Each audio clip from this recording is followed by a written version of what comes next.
Bienvenida Patricia, voy a hacer una brevísima presentación de Patricia. Primero que nada agradecer un montón que hayas aceptado exponer en esta reunión, que es una reunión, la gran mayoría de las personas que estamos hoy compartiendo este espacio, formamos parte del doctorado en Ciencias Aplicadas, mención Ambiente y Salud, y la gran mayoría son estudiantes.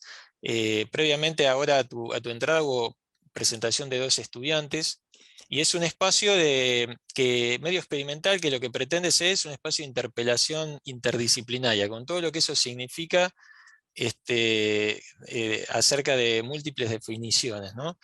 Eh, y lo que es importante transmitirte es que la invitación que te hicimos surgió de los propios estudiantes.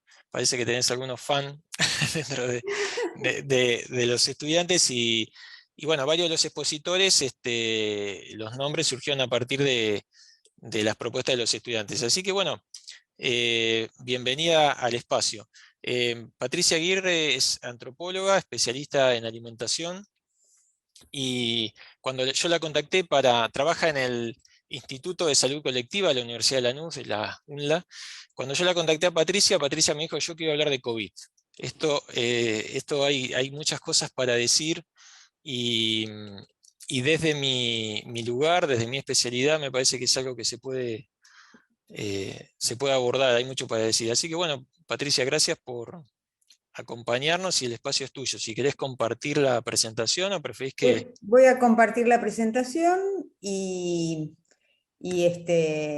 bueno, prefiero pasar, yo te la mandé a vos por si falla algo, pero prefiero pasarla yo porque voy Perfecto, hablando y perfecto. apoyándome y no Eh, en el power, así que voy para adelante, para atrás, soy un poco Perfecto. ortodista. Perfecto. Este, Yo por ahí a 10 minutos antes de las 18, por ahí te aviso por el tiempo, sí, pero nada más. Después el tiempo es tuyo. Muchas gracias. me voy a buscar un reloj para yo misma irme manejando con el tiempo. Un segundo. Sí, sí, cómo no. Porque ustedes saben que yo tengo la versión corta de 5 minutos y la versión larga de 50 horas, así que Está bien. sí, mi seminario dura 60 horas, así que los que sobreviven reciben el certificado. Voy Claro, a no, está compartir muy bien. pantalla. Dale, dale, cómo no.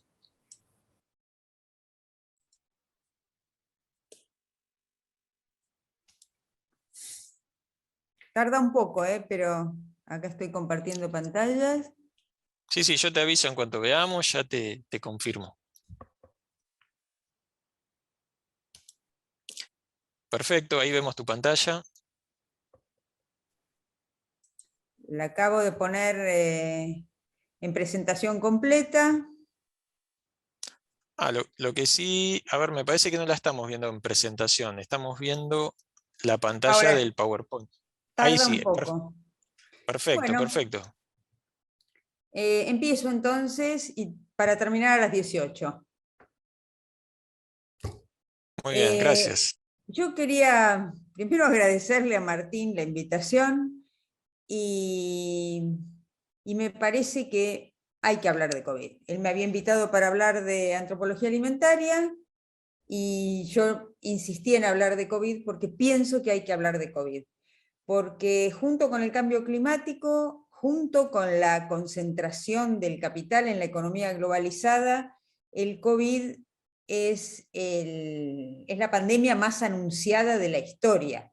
Y al igual que el cambio climático, les recuerdo que Kioto es de 1985, al igual que la concentración de capital en la globalización, que se viene anunciando desde los 90, esta pandemia también se anunció y se anunció con bombos y platillos por lo menos desde la mitad del siglo XX. Acá lo que hice fue ponerles una lista de las pandemias desde 1950. En realidad me falta la del 52 de poliomielitis, pero tuvimos pandemias en el 58, la gripe asiática, la gripe de Hong Kong en el 68, el SIDA en el 82, el síndrome respiratorio agudo también causado por un virus de un murciélago en el 2002, la gripe aviaria en el 2008, la gripe porcina en el 2009, el síndrome respiratorio del Medio Oriente en el 12, el ébola en el 14 y llegó el COVID. Incluso, si ustedes ven en la lista, 4 de estas pandemias se originaron en China. El CDC, el Centro de Control de Enfermedades de los Estados Unidos, con sede en Atlanta, abrió una oficina en China. La OMS, todos los epidemiólogos sabíamos que la próxima pandemia iba a venir de China. ¿Por qué? Por las condiciones de su desarrollo agropecuario, a cualquier precio, a expensas del medio ambiente, a expensas de la fauna y de los paisajes nativos, y por el hacinamiento y la mala alimentación de su población. Es la tormenta perfecta. ¿Por qué con todos estos anuncios no tuvimos la capacidad de prevenir una pandemia como el COVID? Que incluso desde el punto de vista de la letalidad, no es tan letal como el ébola o el MERS. ¿Qué nos pasó? Bueno, al igual que lo que nos está pasando con el cambio climático, que se viene, y por fin llegó y estamos todavía discutiendo si firmamos o no firmamos. Al igual que con el cambio climático, al igual que con la globalización, parece que nuestros sistemas económico-políticos son incapaces de reaccionar si no es cuando el desastre se les impone. De hecho, en el sistema de salud de todos los países ha habido, a partir del 70, una desinversión en el sistema público de salud que encontró a todos los países con un sistema de salud desfinanciado, al que hubo que apuntalar de apuro. Esta gigantesca transferencia de salud como bien social al sistema privado empezó hace décadas. Y lo que hoy vemos es qué importante es tener un sistema de salud público fuerte, porque es el que primero respondió, mejor respondió en Argentina y en todo el mundo, frente a la emergencia.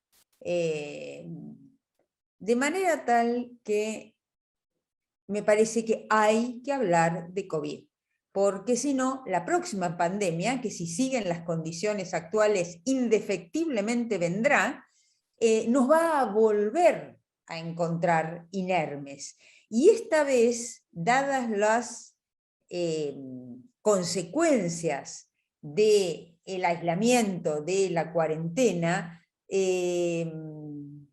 me temo que el sistema económico mundial no va a volver a hacer cuarentena de ninguna manera, porque cuando nosotros vemos cómo cayó la economía mundial, además de por países, es el gráfico rojo, el gráfico amarillo son las muertes proporcionales por 100.000 habitantes, por países también, vamos a darnos cuenta que van a inventar otras cosas, porque en el sistema económico mundial uno puede perder población, lo que no puede es perder ingresos.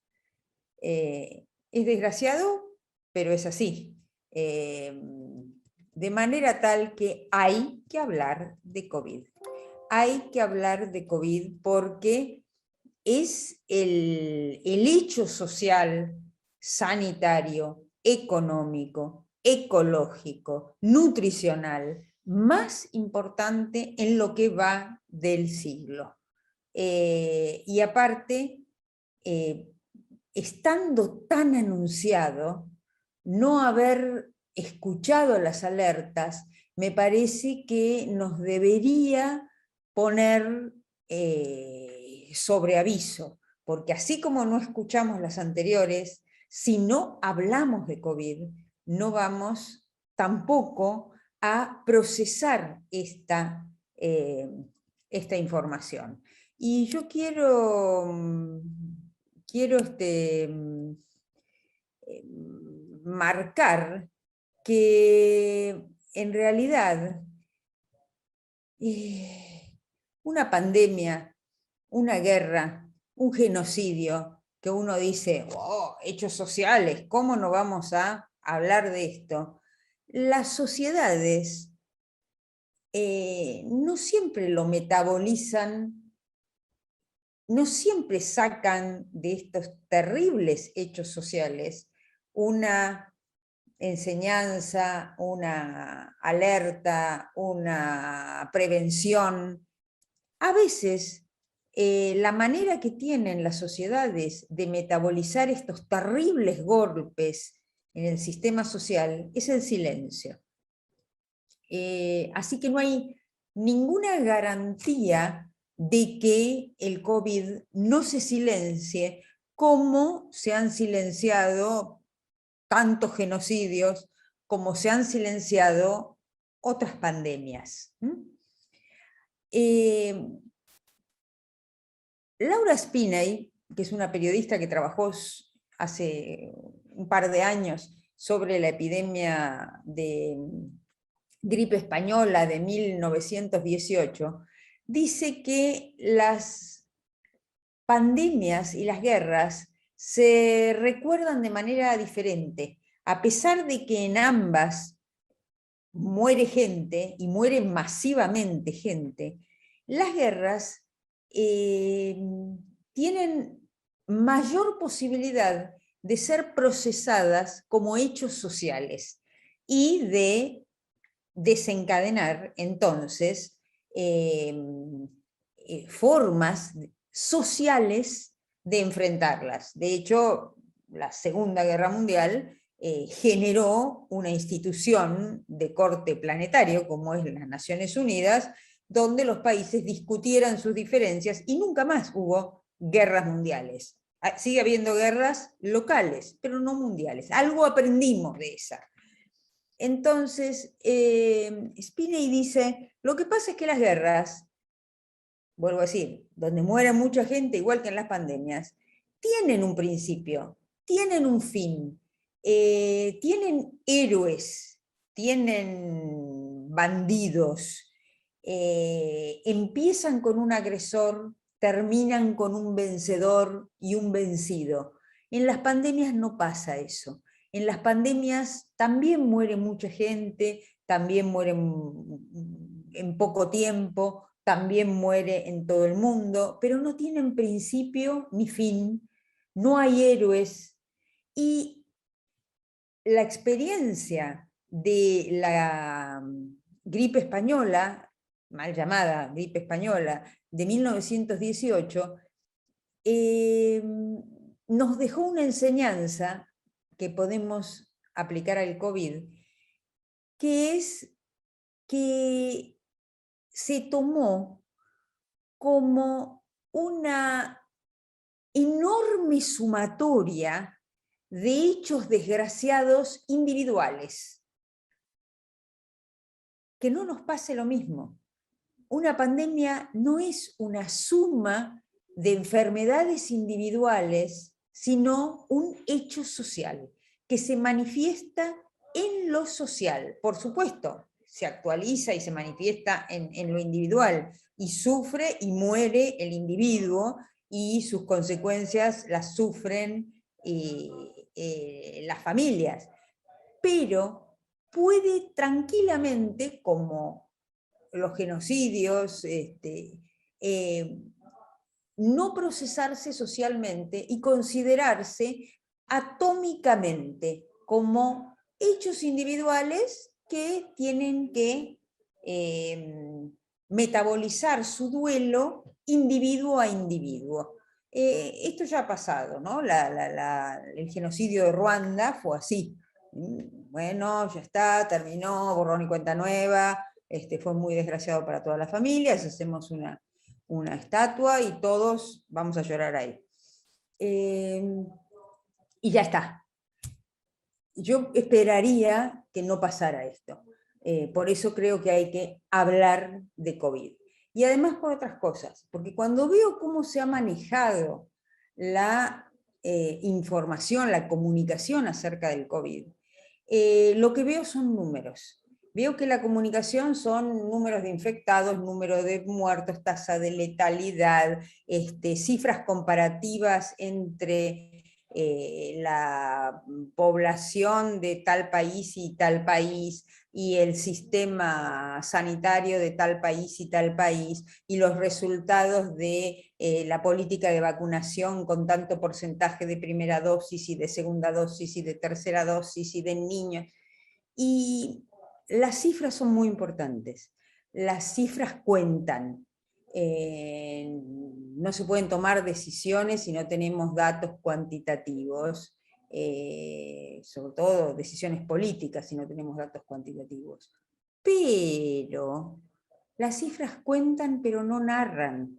Y los humanos estamos atravesados por el lenguaje y como sociedades nosotros buscamos darle vida, darle sentido a nuestra vida, a nuestras instituciones, a nuestro tiempo, a través de las narraciones, ¿no? La narrativa antropológica, la narrativa que me da un discurso basado en valores, me permite encontrar sentido a mi dolor individual, como sería en este caso, en un valor social.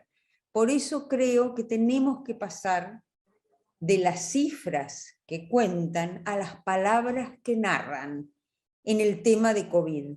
Me parece que tenemos como sociedad que generar una narrativa que nos permita explicarnos este hecho social terrible que nos ha tocado vivir y utilizarlo como experiencia para la próxima, que indefectiblemente va a venir,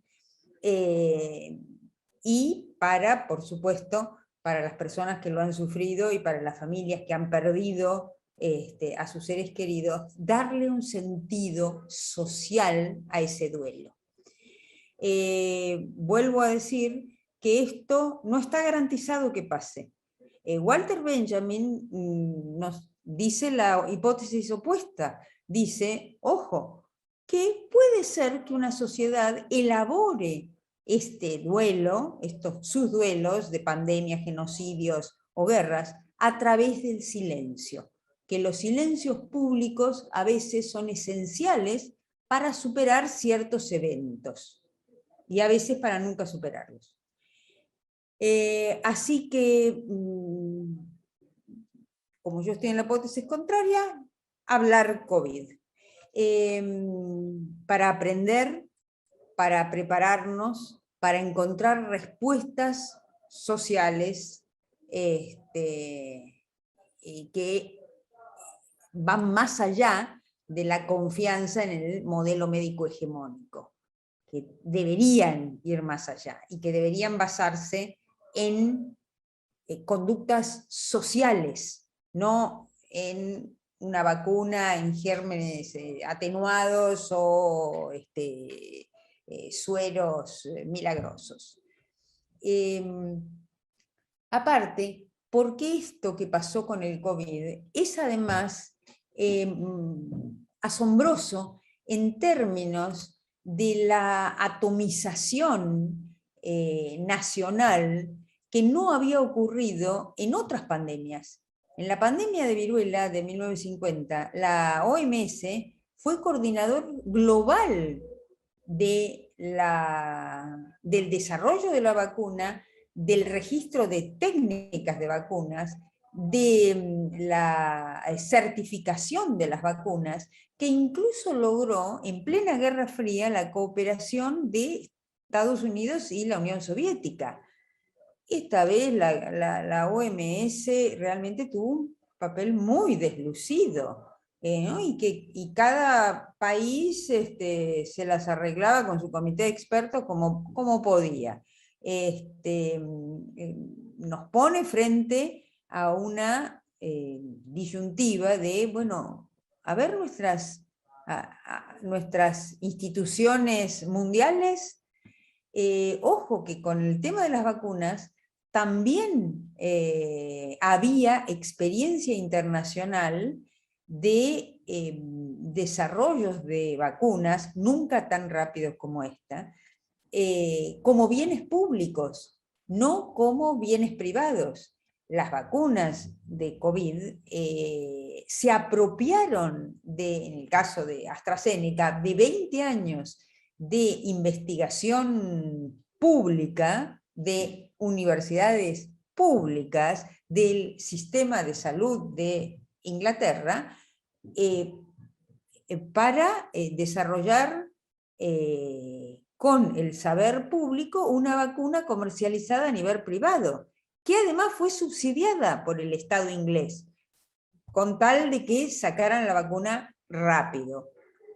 La vacuna de la poliomielitis en 1955 no tuvo patente, no se patentó. Como dijo su creador, Salk, la vacuna es de la gente, no se puede patentar el sol. El saber es un bien colectivo. Miren las distintas posiciones que había y lo poco que aprendimos. Incluso teníamos herramientas de comercio internacional para superar el bloqueo de las patentes. La declaración de Doha en la Organización Mundial del Comercio en el año 2000 puso los antirretrovirales privados, de laboratorios privados, de la Big Pharma privada, que eran inaccesibles para poblaciones pobres en la India y en África, a disposición, no puso a disposición, sino que India y Sudáfrica elevaron una protesta ante la Organización Mundial del Comercio y lograron que se eliminaran las patentes. No es que no les pagaron las patentes, mucho menos lo fabricaron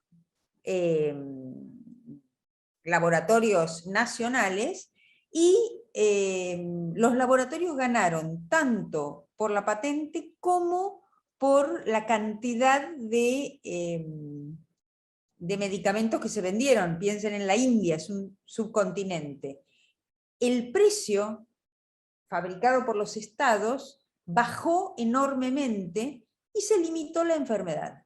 Tanto es así que en el 2008 Lula, cuando la gripe aviaria arriba a Brasil, se apoya en la declaración de Doha para decir: Brasil fabricará el Tamiflu, bajo las mismas leyes, bajo las mismas franquicias ya aceptadas por la Organización Mundial del Comercio en Doha con los antirretrovirales. Así que había instituciones, había un montón de bienes sociales a nivel nacional y mundial que no se utilizaron. ¿Qué es lo que nos pasó como sociedades? ¿Por qué ahora estamos en este apartheid de las vacunas, en esta gota de agua en el mar, que es el fondo de vacunación de la OMS? Hay muchas cosas que tenemos que reflexionar acerca del COVID para que no nos pase lo mismo. Bueno, como yo soy antropóloga y todo lo paso por el filtro de la antropología alimentaria, lo que yo les propongo ahora, hacer un breve paneo, porque apenas una hora, de las bases alimentarias del COVID. Pensando, o sea, mi punto de partida sobre el esquema sobre el cual yo trabajo, es analizar la alimentación desde la complejidad. En el Instituto de Salud Colectiva lo que vemos es cómo la alimentación produce sociabilidad, es decir, el sistema agroalimentario produce un movimiento sinérgico con el sistema económico-político que determina la manera de cocinar y de comer.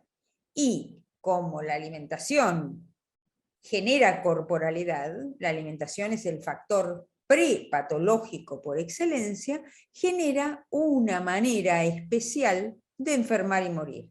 Es decir, hay una sinergia entre los sistemas alimentarios y los sistemas económicos políticos que impacta en el cuerpo mismo de los individuos y sobre su epidemiología.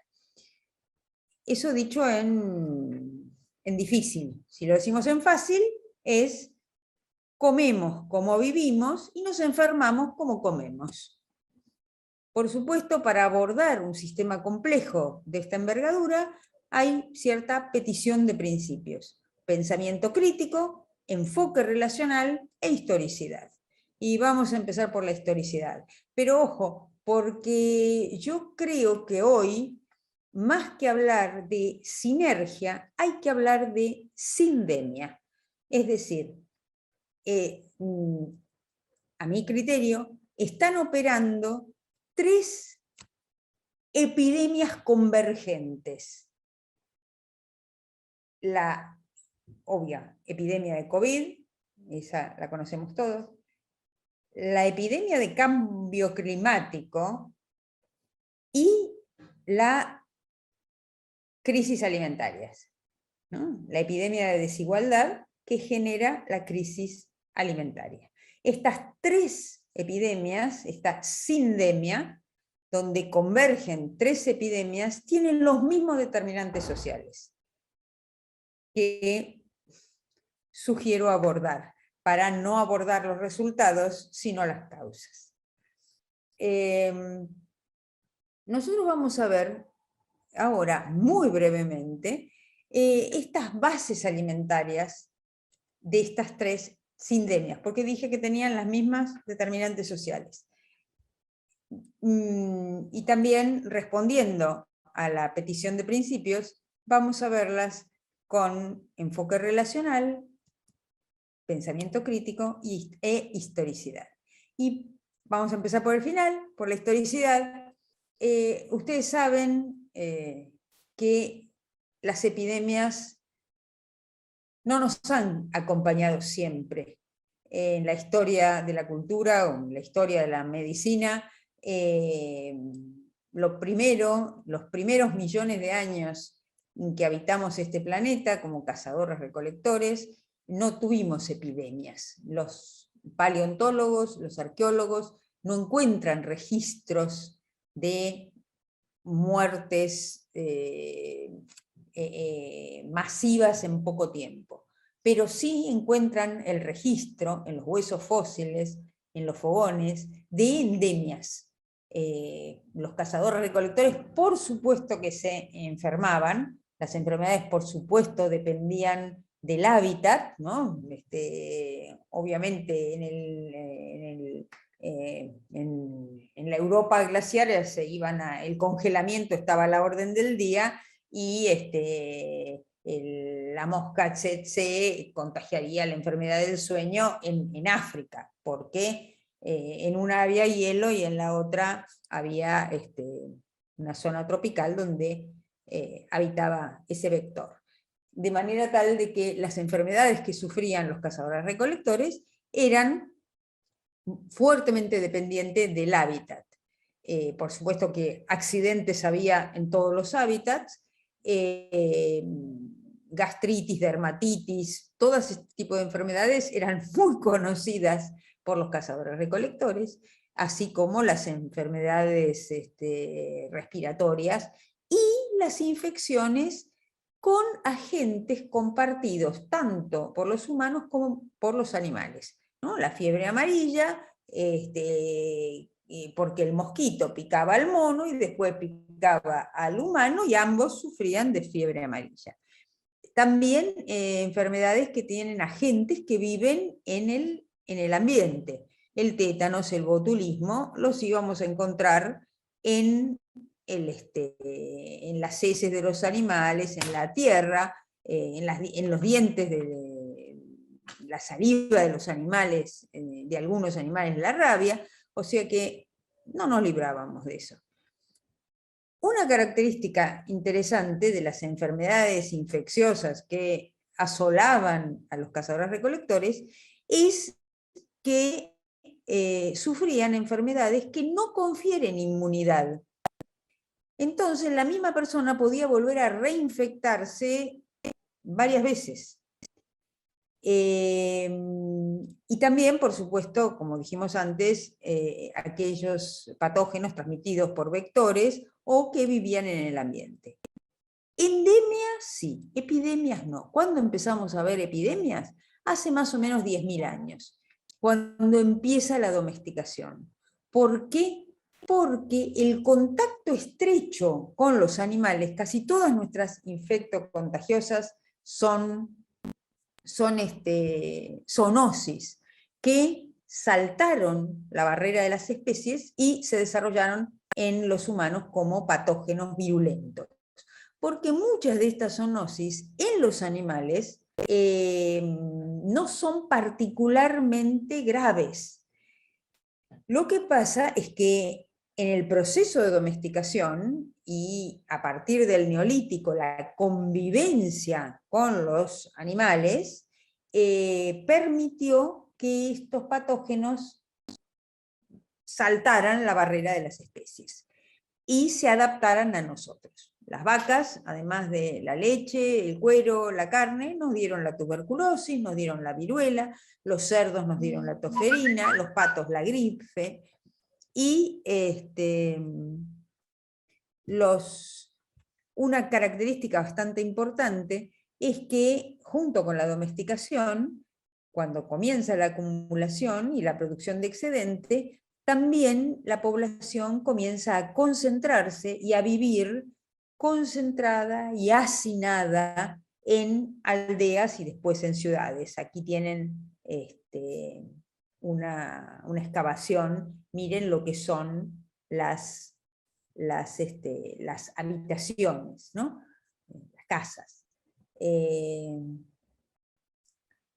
Entonces, el cóctel siniestro de contacto con los animales, hacinamiento, concentración de personas y la utilización de los acuíferos para beber, para cocinar, para en el cuidado diario de los animales y para la fabricación de objetos, es decir, agua contaminada, dio este combo siniestro que nosotros vemos como la difusión de las primeras epidemias de infectocontagiosas que no nos abandonaron nunca más.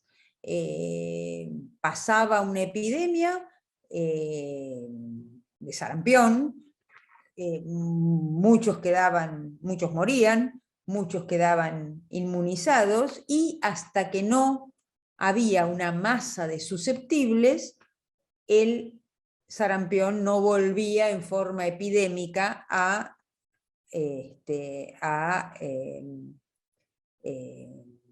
difundirse en la misma ciudad o en la misma aldea. Así que las epidemias venían por olas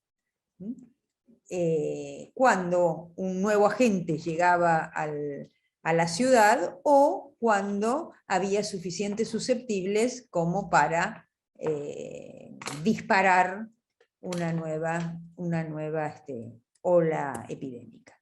Y hoy, de las epidemias a las pandemias, lo que hay es el transporte rápido. Para que sea una pandemia, lo que necesitamos es que la gente se desarrolle lo suficientemente lento como para que el transporte lo lleve de un país a otro sin que el huésped presente síntomas. Cuando hoy tenemos aviones que en 8 horas nos pasan de hemisferio, estamos en la posibilidad maravillosa de generar pandemias. El hacinamiento continúa, la pobreza continúa, el agua contaminada, si bien ha disminuido mucho, continúa, de manera tal de que lo original para el pasaje de epidemia a pandemia es el transporte rápido.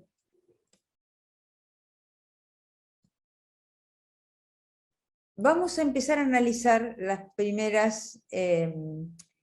primeros datos de esta sindemia. Yo dije que eran pandemias convergentes de malnutrición, o sea, la crisis alimentaria, el cambio climático y la epidemia hoy de COVID-19. Y vamos con el cambio climático, vamos con la crisis alimentaria. En Argentina y en el mundo la alimentación está en crisis, y es una crisis paradojal, porque hay alimentos como para que todos los habitantes de este planeta se alimentaran bien. Es una crisis estructural, porque se da en todos los campos, en el campo de la producción, de la distribución y en el consumo, en cada uno con características diferentes, y de acuerdo a lo que nos dicen los biólogos, es una crisis terminal, porque muchos biólogos dicen que hemos superado la capacidad autodepuradora del medio ambiente y nos encontramos en los umbrales de la sexta extinción.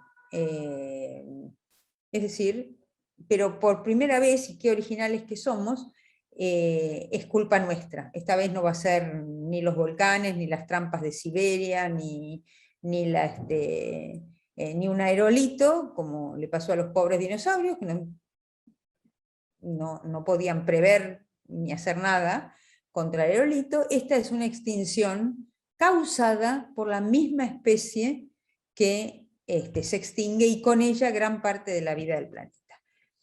Así que para muchos biólogos esta es una crisis terminal. Espero que no, porque yo tengo un nieto de 3 años que espero que viva en un mundo mejor, no peor. Bueno, que tenga mundo para vivir, digamos. Entonces, en la producción soportamos una crisis de disponibilidad. No porque falten alimentos. En el mundo se producen alimentos para 10.000 millones de personas y somos 7.500. El tema con la disponibilidad alimentaria no es la suficiencia, es la sustentabilidad. El modelo extractivista, que es hegemónico en la producción de alimentos, nos coloca al borde de la extinción por la altísima tasa de contaminación de las aguas, de la tierra y del aire que ha provocado para aumentar exponencialmente la producción de alimentos.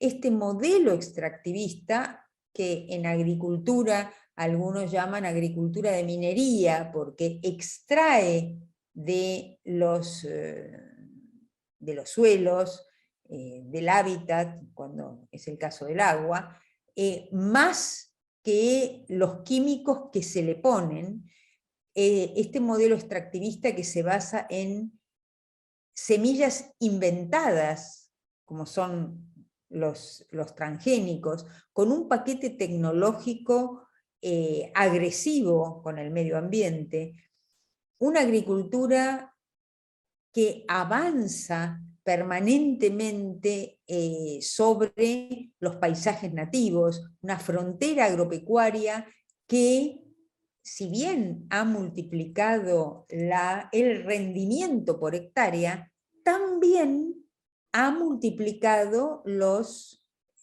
áreas sembradas, hasta el punto que empezamos a ver con horror qué finito que es nuestro planeta. No quedan prácticamente tierras que labrar.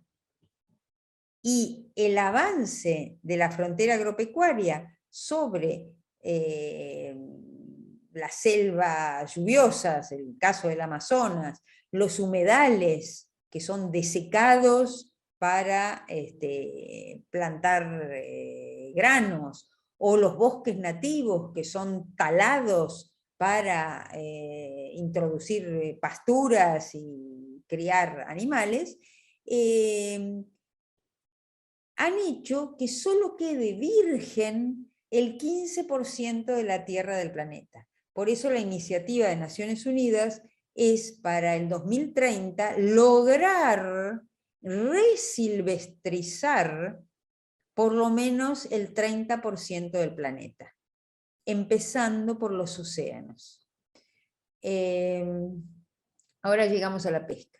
La ganadería farmacológica, o sea, la forma como estamos produciendo la carne de la cual nos alimentamos, los animales que faenamos para obtener las proteínas que todos los patrones alimentarios utilizan, porque somos omnívoros, somos una especie omnívora, pese a los veganos, pese a los vegetarianos, nuestro metabolismo es omnívoro. Alguna vez me invitan para les cuente cómo pasó esto, qué transiciones alimentarias sufrimos para llegar, y lo importante que fue el omnivorismo en el proceso mismo de hacernos humanos. Hoy la ganadería no es más una ganadería pastoril, como qué sé yo, Heidi, la familia Ingalls y todo lo que ustedes vieron en los libritos de jardín de infantes. Hoy la forma de producir animales para consumo es prácticamente una línea industrial. Miles de pobres pollos hacinados en galpones, comiendo 24 horas por día, con luces que los obligan a estar despiertos y comer, y comer, y comer, a los que además, por el hacinamiento, por la alimentación forzada, por las condiciones de vida monstruosas a las que se los obliga, están permanentemente medicados preventivamente con antibióticos, que son los que usamos nosotros, son los mismos antibióticos. Hoy la Big Pharma le vende a la ganadería más antibióticos que lo que le vende al sistema sanitario, y que han producido una evolución artificial de las bacterias antibiótico resistentes.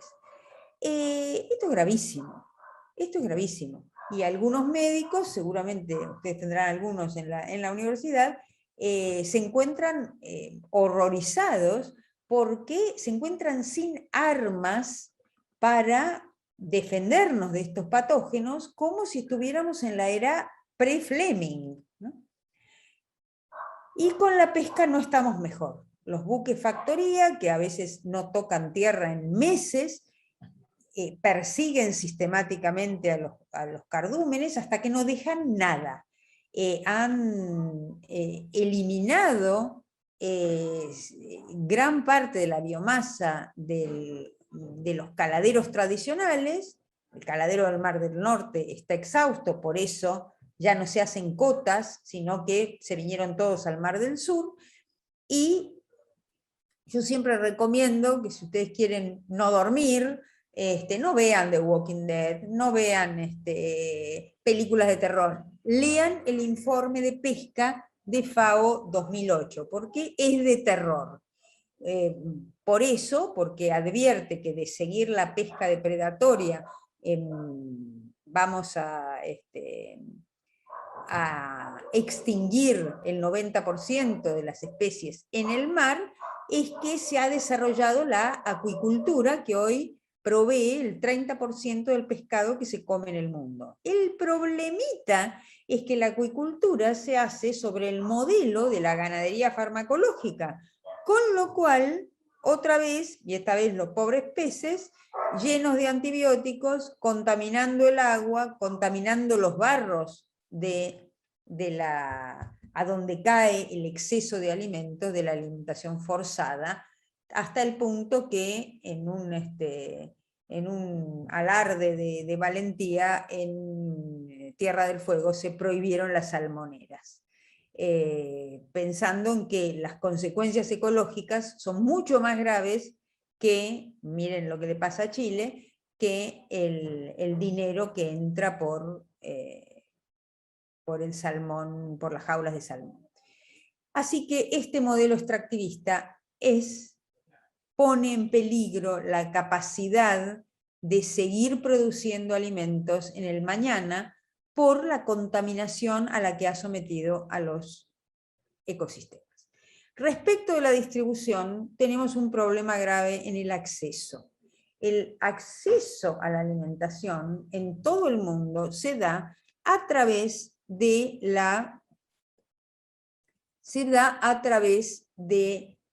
mecanismos de mercado. Es decir, la mayor parte de la gente que vive en el planeta Tierra accede a sus alimentos a través de la capacidad de compra, es decir, de la relación entre los precios de los alimentos y los ingresos que ha sabido conseguir. Porque nuestros alimentos son mercancías. No se distribuyen de acuerdo a la necesidad, sino que se distribuyen de acuerdo a la capacidad de compra. Y como dice Milton Friedman, que es un teórico del mercado, el mercado es amoral. El mercado necesita desigualdades para establecer flujos. No le pidamos equidad al mercado. La equidad en la distribución de los alimentos va a tener que venir de otro lado. Probablemente de los alimentos no considerados mercancías, sino de los alimentos considerados bienes públicos. Ahí sí podemos repartirlos de acuerdo a la necesidad. Y en el tercer campo importante en la crisis alimentaria es el consumo. El consumo actual de alimentos es hoy un consumo, como lo llama Claude Fischer, gastroanómico, es decir, sin valores, sin sentido. El único sentido que tiene el consumo de alimentos hoy lo da la publicidad de la industria alimentaria, que nos empuja permanentemente a un consumo conspicuo, un consumo innecesario y a comer todo el día, no a comer de acuerdo a nuestras raíces, de acuerdo a nuestra identidad, de acuerdo a lo que hay en nuestro ecosistema, de acuerdo a lo más barato, conveniente, necesario, útil o saludable, sino de acuerdo a los que nos quieren vender. Porque la producción secundaria de alimentos, es decir, la industria, tiene los medios, en la publicidad, en los medios masivos, de adecuar la demanda a la oferta. No comemos lo que queremos, sino lo que nos quieren vender. ¿Se imaginan que con esta bruta crisis tenemos un problema mayúsculo, tenemos un problema complejo? Y la complejidad no se soluciona con educación alimentaria o soja o carne sintética. Problemas complejos no tienen soluciones simples.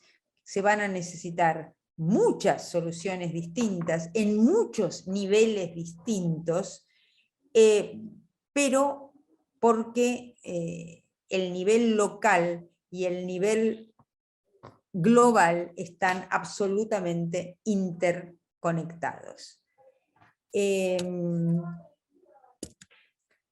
Este modelo extractivista, este permanente ampliar la frontera agropecuaria, destrucción sistemática de hábitats nativos, ha desplazado especies nativas. Muchas se extinguieron, como la copetona o la perdiz en la Pampa. Otras están arrinconadas, como los osos hormigueros en Misiones. Y otras especies nativas han sido muy adaptables y han colonizado nuevos hábitats.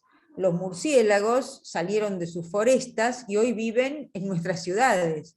Variedades de pájaros que estaban en las montañas, los halcones peregrinos, migran de Nueva York a Buenos Aires. Se han adaptado y han colonizado ciudades, las ratas, y ahora los carpinchos en Nordelta, ¿no? Se han adaptado y conviven, han logrado, si no matan a los pobres carpinchos, han logrado cierta convivencia, cierta adaptación a nuestras ciudades. Y por supuesto, desplazados como están de los hábitats nativos, nos acercan sus patógenos. Este modelo extractivista que empobrece a las poblaciones rurales es particularmente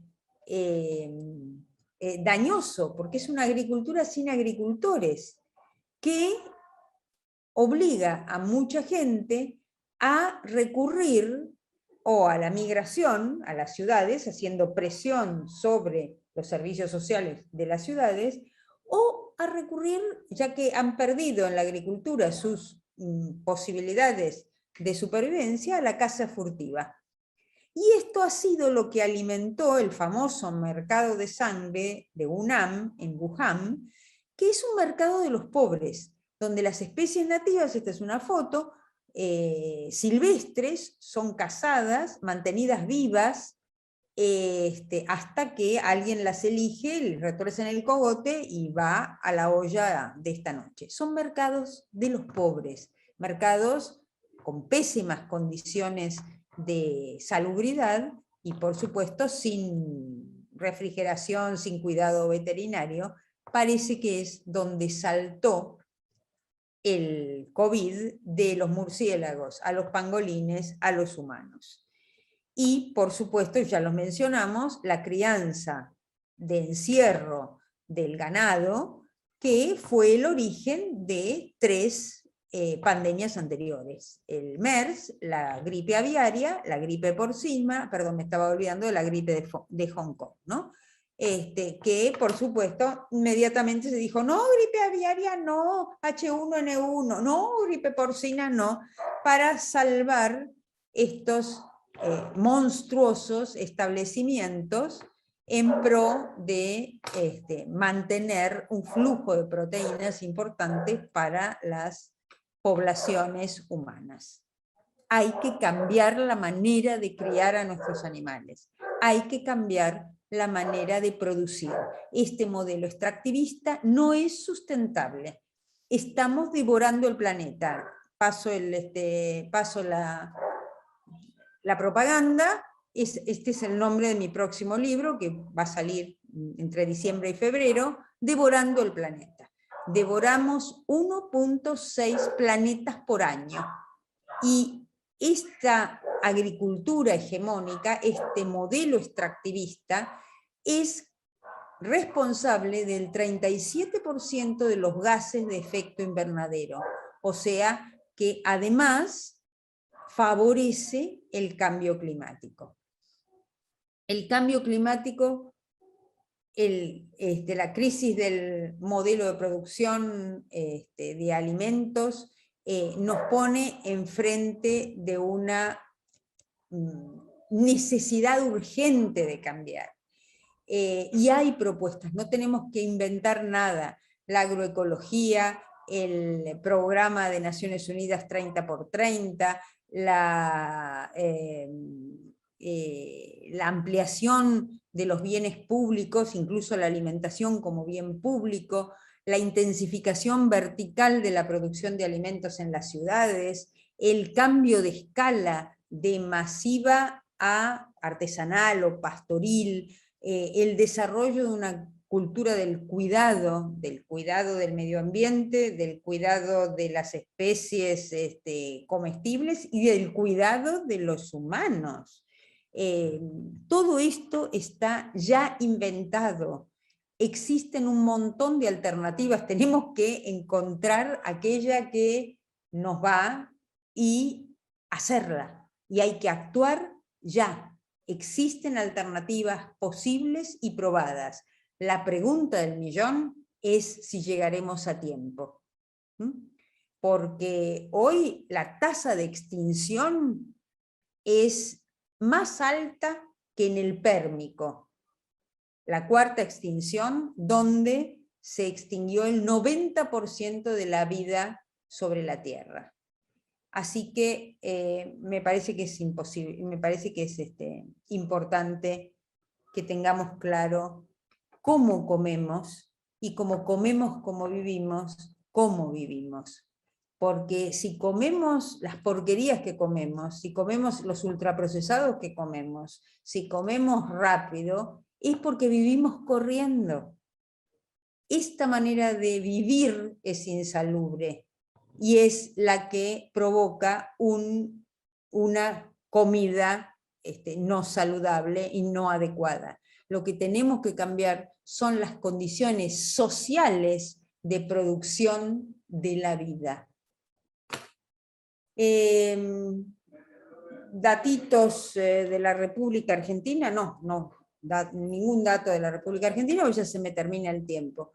Es nuestro consumo, de acuerdo a las encuestas nacionales de gasto e ingreso de los hogares, en las últimas décadas, o sea, haciendo una seriada de 1985 a 2018, vemos que comemos más energía, con menor densidad nutricional, que nuestros alimentos han pasado de frescos a procesados, que hay una polarización muy fuerte según ingresos, una estratificación de los consumos según ingresos, cuando Argentina fue uno de los pocos países de Latinoamérica que en 1965, en la primera encuesta, tenía un patrón alimentario unificado, es decir, pobres y ricos comían de manera similar.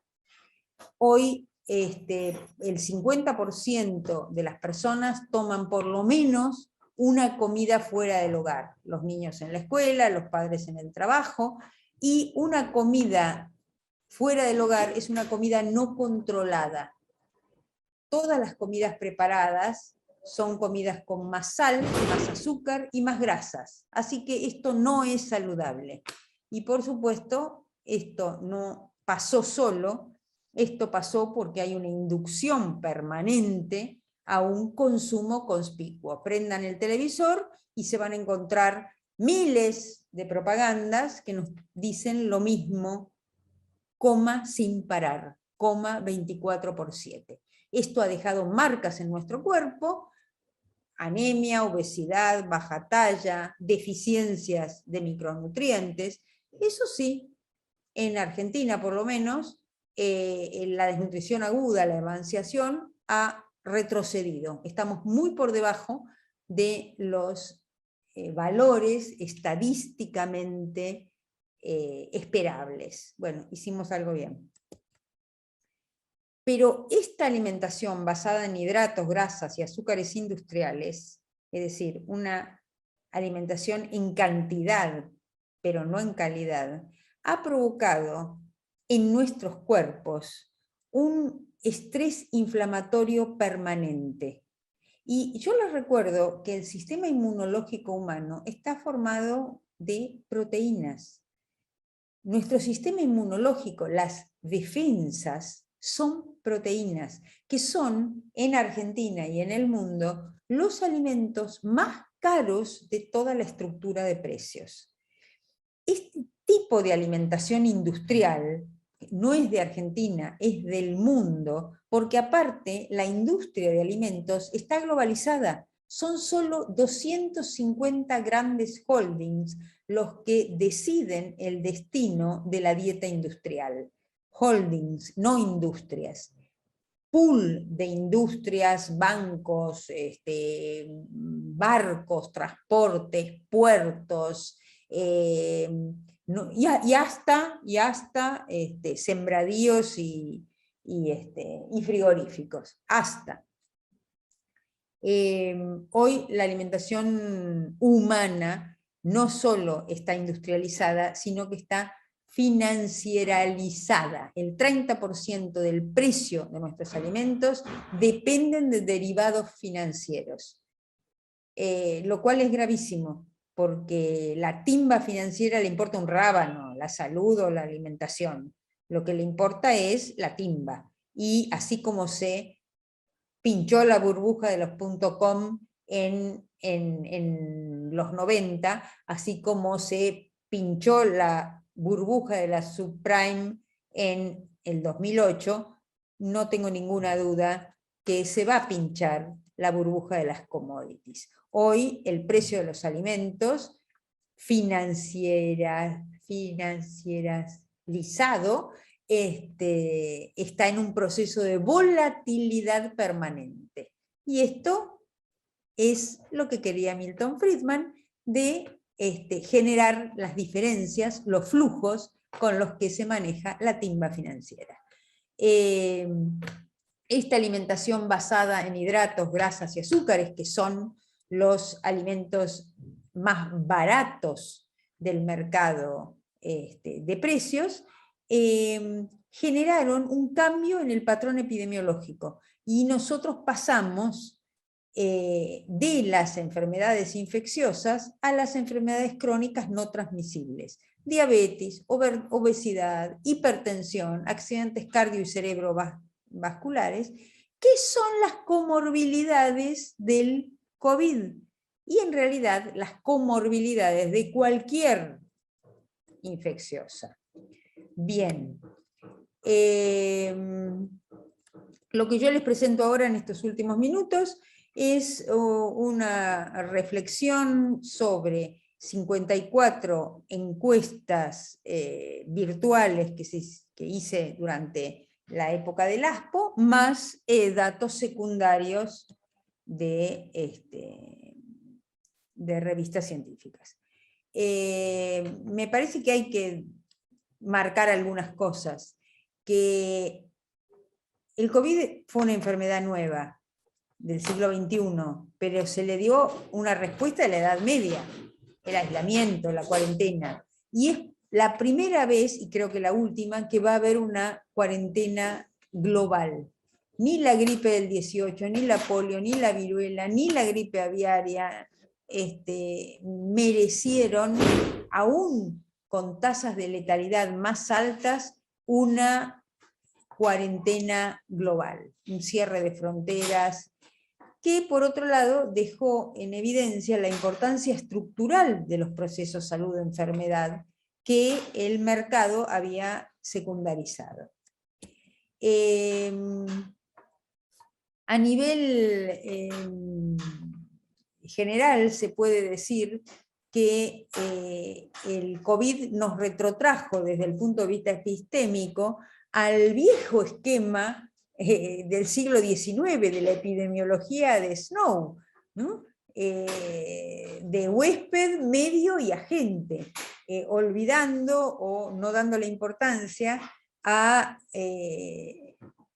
los aspectos sociales, a la atención primaria, a la atención ambulatoria, a la organización comunitaria. Y yo ahora estoy estudiando el caso de Lombardía, donde fue hospitalocéntrica,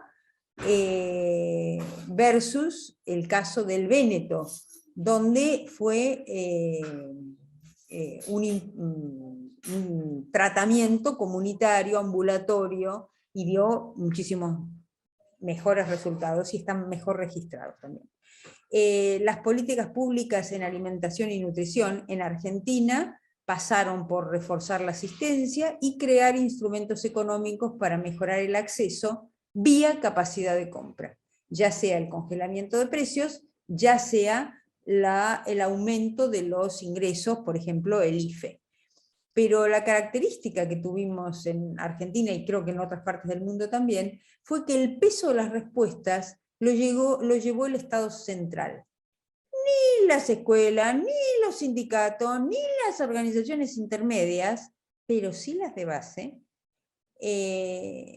tuvieron un papel importante o destacado en la pandemia. Creo que hay que revisar mucho eso, porque nos hemos pasado 50 años haciendo crecer organizaciones intermedias que de repente se borran de un plumazo.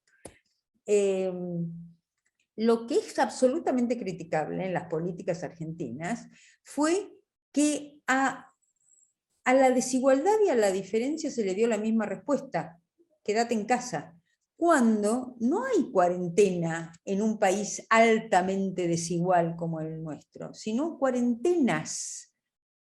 ¿Cómo le voy a decir quédate en casa a una persona que vive hacinado en una casa precaria, sin servicios, sin conectividad? Esta situación la arrastra el 30% de los habitantes de la República Argentina. Esta situación hubieran requerido que le dijeran: no se queden en casa, esa casa es infecciosa, trate de vivir al aire libre el mayor tiempo posible.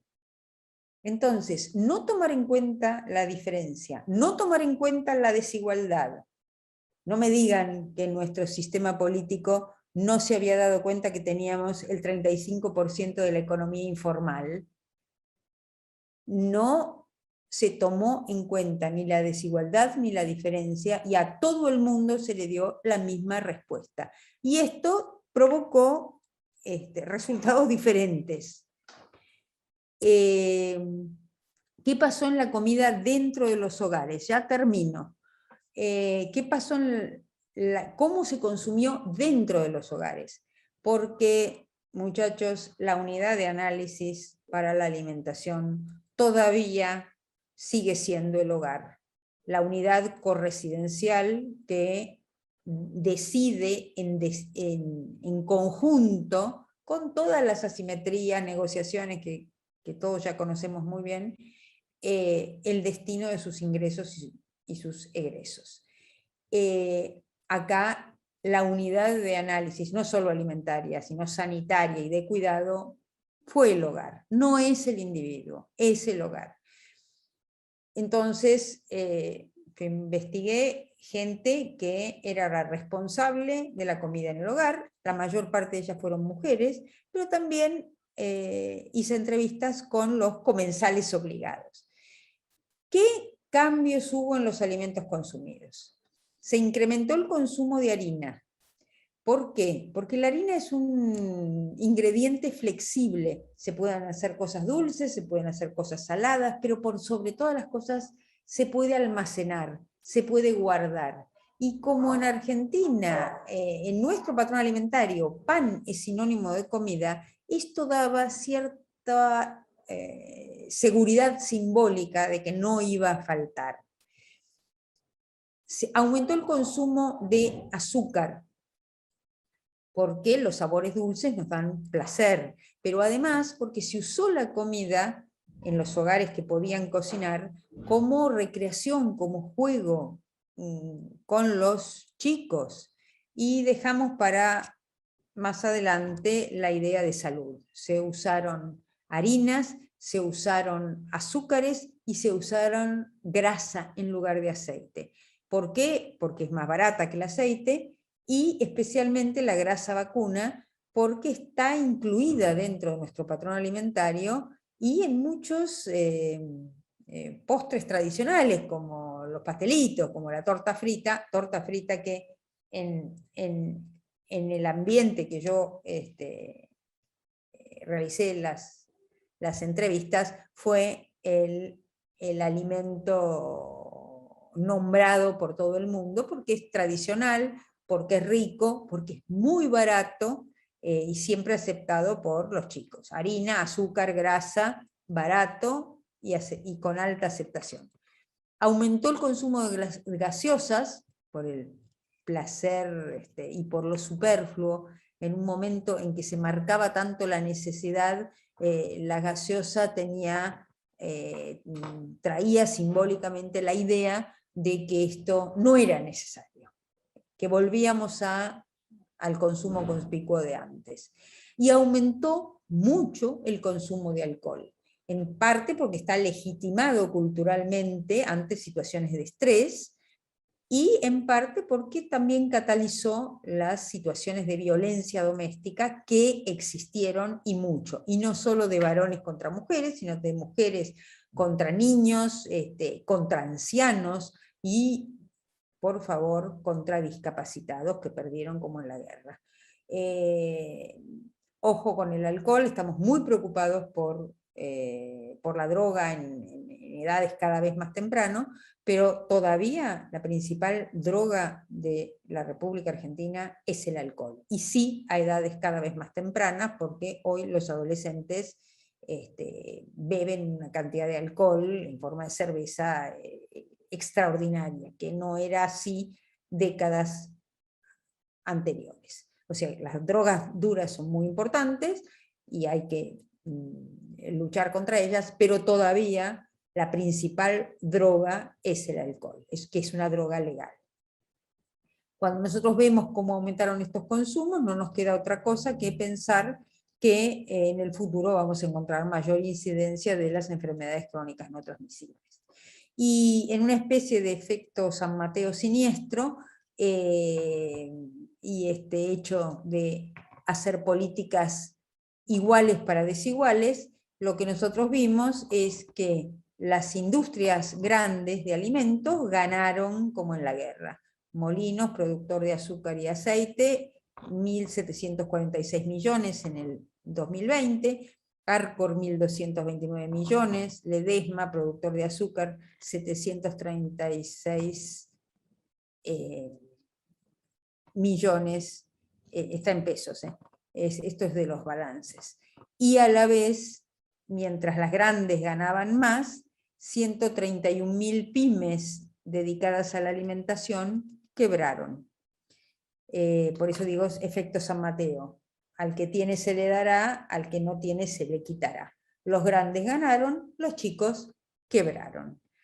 En toda la sociedad se incrementó el consumo de alimentos orgánicos o agroecológicos, y una paradoja de corta duración fue que al cerrarse los canales alternativos, porque no podían transportar la mercancía de un lugar a otro, muchos grupos agroecológicos dejaron sus alimentos de alta calidad en los barrios periféricos, a los que sí llegaron, y por primera vez los pobres obtuvieron verduras agroecológicas de alta calidad a buenos precios, cuando en realidad todos sabemos que los más pobres son los principales consumidores del mercado de las segundas marcas de la industria, de pésima calidad, pero mucho más baratos, y con los cuales sustituyen los alimentos frescos.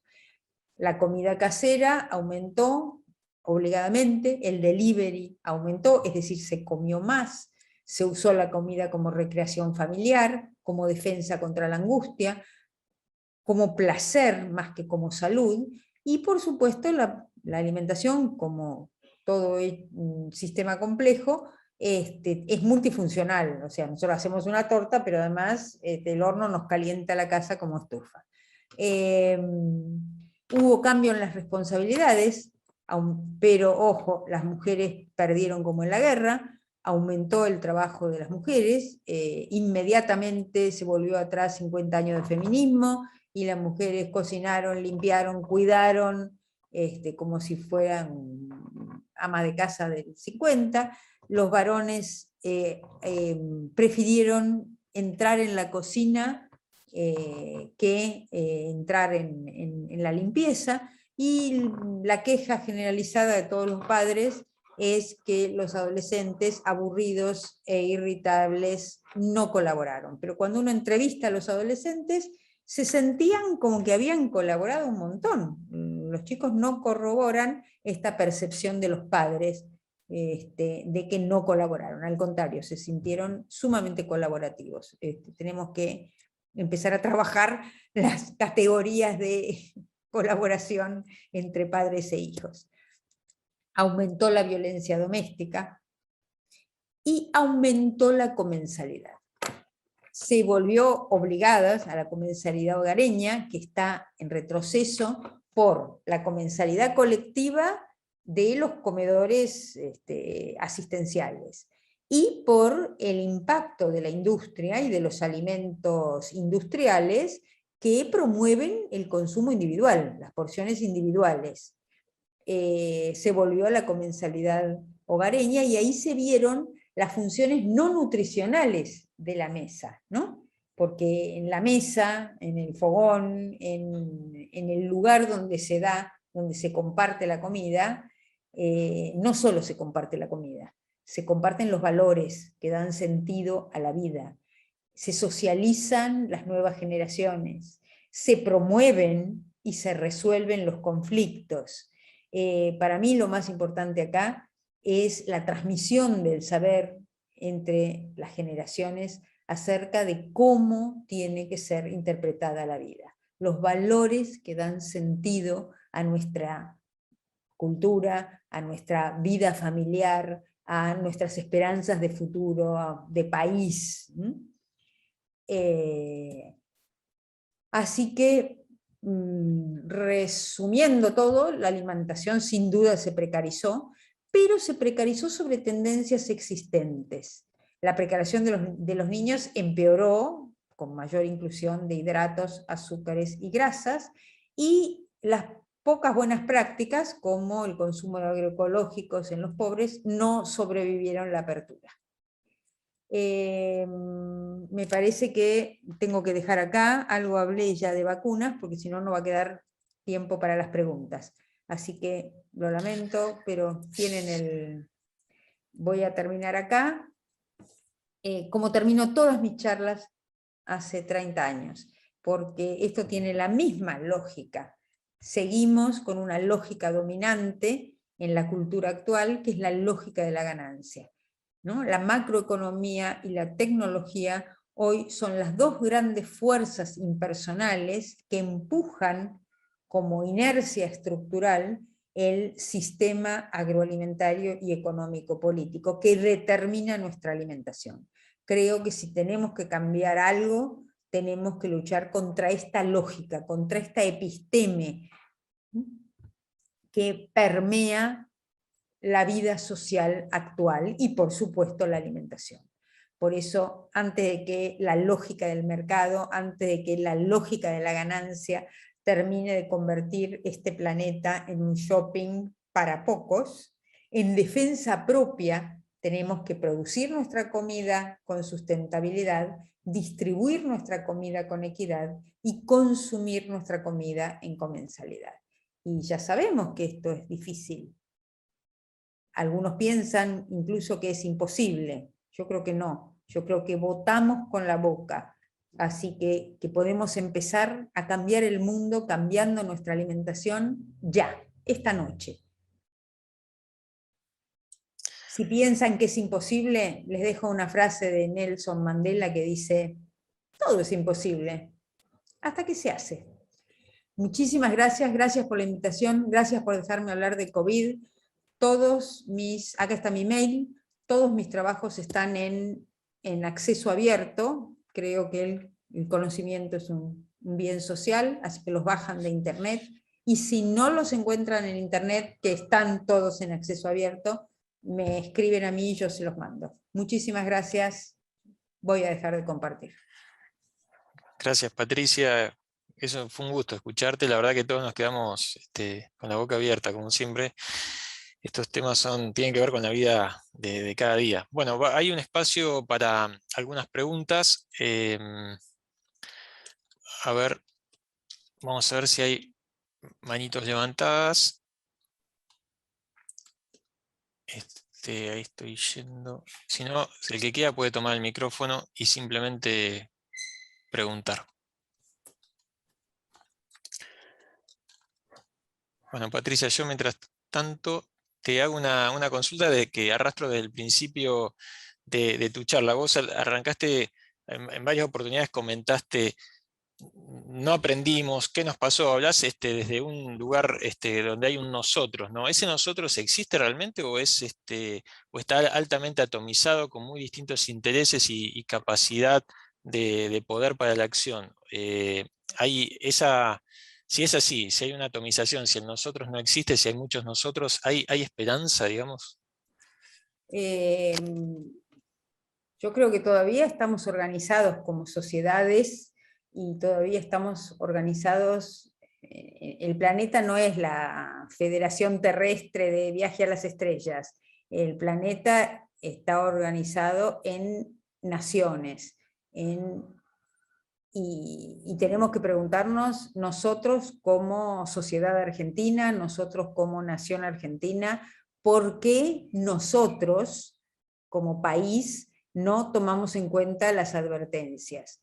¿Por qué China como país no tomó en cuenta las advertencias? Bueno, el caso de China es monstruoso, porque no solo porque se originó ahí, sino porque ellos tenían secuenciado el RAT-13, que es el antecedente del coronavirus. En el año 2012, un derrumbe en una mina deja encerrados a unas personas que son mordidas, que entran en contacto con los murciélagos que vivían en esa cueva. Cuando los logran sacar, desarrollan una rara pulmonía, que en el hospital inmediatamente la controlan y secuencian este coronavirus y no hacen nada. Hacen un artículo científico y lo cajonean. Un artículo científico. En el 19, en diciembre del 19, cuando se secuencia finalmente el gen del coronavirus, sale el autor del artículo y dice, muchachos, miren, este es el coronavirus que teníamos ya desde el 2012, desde 2013. Entonces, lo teníamos nombrado, lo teníamos secuenciado, sabíamos lo que pasaba y no hicimos nada. Nosotros nos tenemos que preguntar ¿por qué no hicimos nada? Los chinos se tienen que preguntar ¿por qué no lo hicieron? ¿Qué mecanismos? Bueno, eran 6 mineros en la loma del Quinoto. No hicieron nada. Nosotros venimos desfinanciando nuestro sistema de salud desde los 90, bueno, desde antes, pero Menem le dio el hachazo final. Y nosotros como sociedad no defendimos ese sistema de salud, corrimos a las obras sociales, a las prepagas, a ver cómo nos metíamos en el sistema semiprivado o privado de salud, en el sistema del seguro, en el sistema... esto es una reflexión que nos debemos nosotros como país. Si además esta reflexión sirve para integrarnos al mundo, me parece muy bien, pero nosotros tenemos condiciones propias que tenemos que rever. Entre otras, chicos, inventamos la atención primaria y no tenemos atención primaria, nuestro modelo es terriblemente hospitalocéntrico. La atención primaria de la salud la inventaron los jujeños, la tomó la Organización Mundial de la Salud. Alma Ata la llevó a estrategia mundial para... ¿Y nosotros? ¿Y nuestra atención primaria?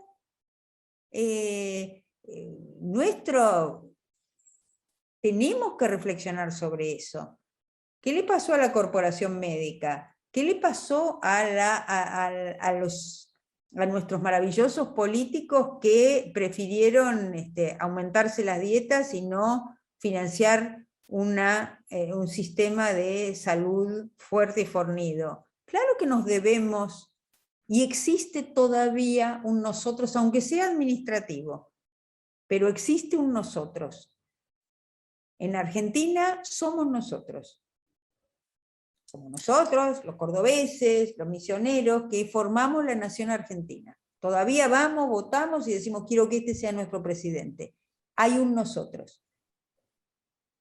Y esa reflexión debería estar moviendo esas instituciones intermedias que no funcionaron. El legislativo se pasó 2 meses pensando cómo podía funcionar en forma virtual. Las universidades pasamos a la virtualidad en 5 minutos. No solo la mía, me consta que todavía la Facultad de Abogacía de Buenos Aires, en la UBA, no dicen que volvieron a la presencialidad, no va un miserable alumno. Va una vez cada tanto un profesor a abrir las puertas y a airear la oficina. Lanús no, en Lanús ya retomamos la presencialidad,